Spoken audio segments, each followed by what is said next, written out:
সন্তান ছাত্ৰসকলে আজি সন্তান জনগোষ্ঠীৰ পৰম্পৰা যি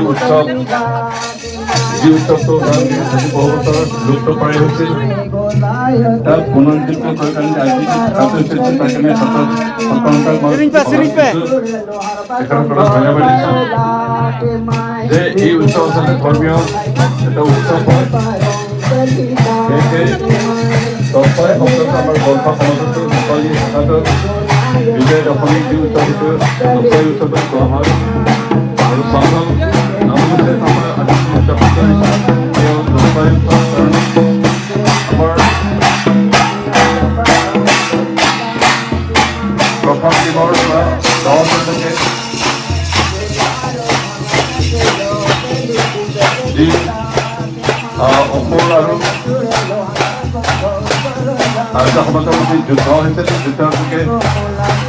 এটা দুৰ্গা পূজাৰ প্ৰচাৰ কৰা হৈছে আৰু এই 10 দিনীয়া যিটো যুঁজ তাৰ শেষৰ দিনা দুৰ্গা দেৱীয়ে অসুৰক বধ কৰা এটা উৎসৱ পালন কৰা হয় সেইকাৰণে এই উৎসৱটো আছে ধৰ্মৰ লগত লগ কৰা এটা উৎসৱ হয় আজি বহুতো সন্তাল জনগোষ্ঠীয়ে এই উৎসৱ পালন কৰি এৰি দিছে বিভিন্ন ধৰ্ম লোৱাৰ পিছত নিজৰ জনগোষ্ঠীৰ যি পৰম্পৰা প্ৰচলিত তেনেকুৱা অনুষ্ঠান এটা উৎসৱ আছে সেইটো বাদ দিছে কিন্তু আজি ধাৰ্যবাদী চুবুৰীকে সন্ত্ৰণ হয় হেৰাই যোৱা লুপ্তপ্ৰায় তেনেকুৱা উৎসৱ আকৌ সমাজত জনপ্ৰিয়তা অৰ্জন কৰিবৰ কাৰণে আকৌ পুনৰুজ্জীৱিত কৰিবৰ কাৰণে যি প্ৰচেষ্টা চলাইছে ইয়াৰ প্ৰশংসনীয় হৈছে আমি যিকোনো জাতি জনগোষ্ঠীৰ নিজৰ ভাষা সংস্কৃতি নিজৰ